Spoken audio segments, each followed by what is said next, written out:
L'Assemblée générale du Comité sectoriel du dialogue social du ministère de la décentralisation et de la gouvernance locale a été mise en place le 1er décembre 2014. Et depuis, elle se réunit chaque année. Cette première session ordinaire au titre de l'année 2019 se trouve donc être la 7e du ministère.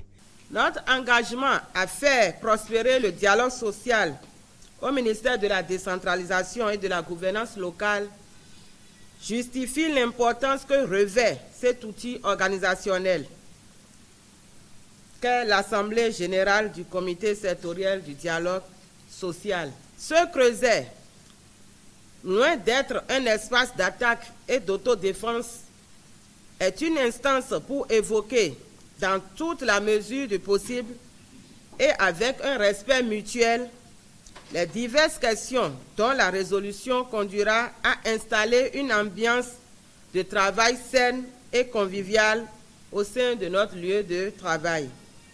Le comité sectoriel du dialogue social est un espace institué dans tous les secteurs pour anticiper les situations de crise, prévenir les conflits et chercher de manière consensuelle des solutions durables aux problèmes qui peuvent inhiber les efforts des uns et des autres. À cet effet, le secrétaire général du Centrasat, Ali Kabirou, prenant la parole, a énuméré les doléances des travailleurs au ministre Alassane Seydou, pour qui le dialogue social revêt une importance capitale.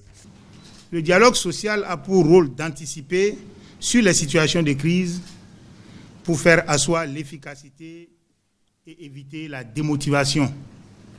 C'est dans ce cadre que s'inscrit le présent creuset de concertation et de dialogue social dénommé Comité sectoriel du dialogue social.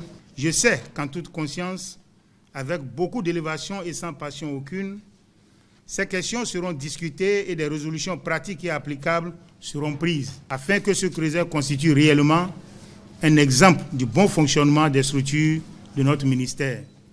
Cette session sera donc consacrée au point de mise en œuvre de la dernière Assemblée générale, au recensement des problèmes dont la résolution contribuerait au meilleur fonctionnement des structures du ministère et à la définition de nouvelles tâches et recommandations.